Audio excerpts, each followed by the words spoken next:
ஆலய நுழைவு போராட்டம், ஒடுக்கப்பட்டவர்களுக்கான சமூக நீதி, தாழ்த்தப்பட்ட மக்களுக்கு சரியான பிரதிநிதித்துவம், இது எல்லாத்தையும் முதல் முறையா தமிழகத்திலயும் சரி, இந்தியாவிலயும் சரி ஒரு தலைவர் பேசியிருக்காரு அப்படின்னா, உங்களுக்கு மனசுல வர முதல் 2 தலைவர்கள் வந்து பெரியார் மற்றும் அம்பேத்கரா தான் இருப்பாங்க. ஆனா இவங்க 2 பேருக்கும் முன்னாடியே ஒருத்தர் வந்து அதை பேசியிருக்காரு. பெரியாரின் கருத்துக்களுக்கே வந்து அவர் தான் முன்னோடி அப்படின்னு பெரியாரை குறிப்பிட்டிருக்காரு. அப்படிப்பட்ட ஒரு தலைவர் தான் மே 20 1845 நம்ம சென்னையில பிறந்தாரு.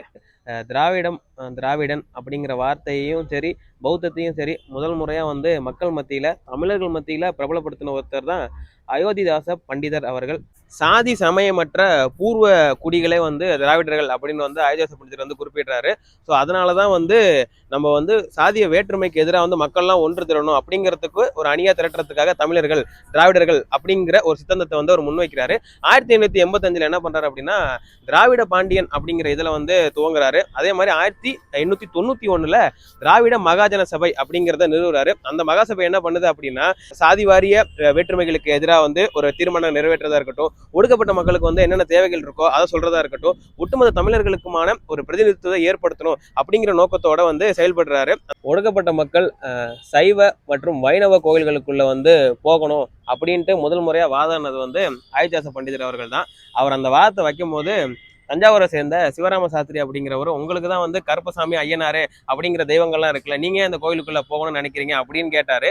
ஸோ வந்து அந்த மாதிரி நம்ம கோயில்களுக்குள்ள நாம வந்து போக முடியாம இருந்த நிலையிலேருந்து இப்போ நாமளே வந்து எந்த நிலைமைக்கு வந்திருக்கோம் அப்படின்னா அதற்கு வந்து அயோத்திதாச பண்டிதர் அவர்கள் ஏற்படுத்திய அறிவுத்தி மிகவும் ஒரு முக்கியமான ஒரு பங்கை ஆற்றியிருக்கிறது.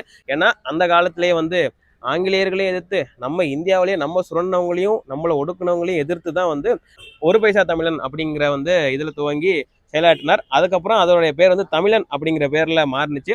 அதுக்கப்புறம் 1933 அப்புறம் தமிழ் வந்து வரதே கிடையாது. இப்போதைக்கு ஆன்லைனில் இருக்குது, போய் படித்து பார்த்துக்கோங்க.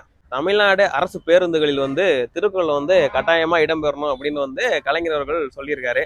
அந்த திருக்குறளை அந்த உலக பொதுமுறையை நம்மளுக்கு முதல்ல கொடுத்தது யாரு அப்படின்னா அயோத்திதாசர் பண்டிதர் அவர்களுடைய தாத்தா கந்தப்பன் ஒருத்தர் இருந்தார். அவர் யாரு அப்படின்னா வெள்ளக்காரன் ஹரிங்டன் துரை இருக்காப்புல, அவர்கிட்ட வந்து சமையல் வேலை, வீட்டு வேலை பார்த்துட்டு இருந்தவர் தான்.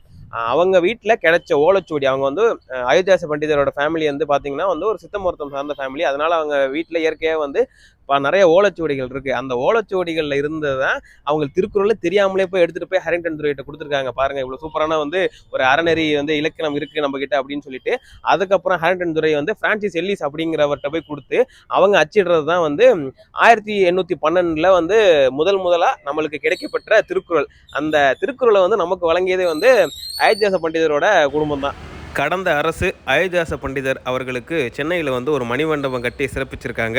அதே போல் எழுத்தாளர், ஆசிரியர், வரலாற்று ஆய்வாளர், சித்த மருத்துவர், மொழியியல் வல்லுனர், இப்படி வந்து பல திறமைகளை, பன்முகத்தன்மை கொண்ட அயோத்திதாச பண்டிதர் அவர்களின் 181வது பிறந்த நாளில் அவருடைய பெயரை திருத்துறைப்பூண்டியில் இருக்கிற அரசு கலைக்கல்லூரிக்கு வைக்கணும் அப்படின்ட்டு திருத்துறைப்பூண்டி மக்கள் சார்பாக கேட்டுக்கொள்கிறேன். இதுக்கு வந்து முக்கியமான ஒரு பாயிண்ட் என்ன அப்படின்னா அயோத்திதாச பண்டிதர் வந்து என்ன சொல்லியிருக்காருன்னா, மனிதனை சக மனிதனாக எவன் பார்ப்பானோ அவனே மனிதர் அப்படின்னு சொல்லியிருக்காரு.